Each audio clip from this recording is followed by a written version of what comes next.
হাতে বৃহস্পতির ক্ষেত্রে কোনো না কোনো শুভ চিহ্ন অশুভ চিহ্ন থাকবেই। শুভ চিহ্ন কোনগুলো দেখুন, এই নিচের দিক থেকে এগুলোকে জ্ঞান রেখা বলা হয়।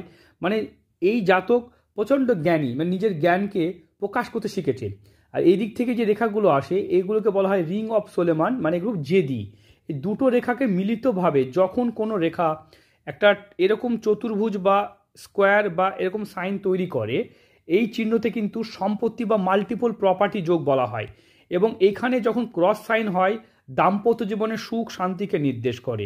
তাই বৃহস্পতিতে অনেক সময় তিল বা অনেক সময় খারাপ চিহ্ন দেখা যায়। বৃহস্পতিতে অনেক সময় স্টার, অনেক সময় এরকম স্টার চিহ্ন দেখা যায়।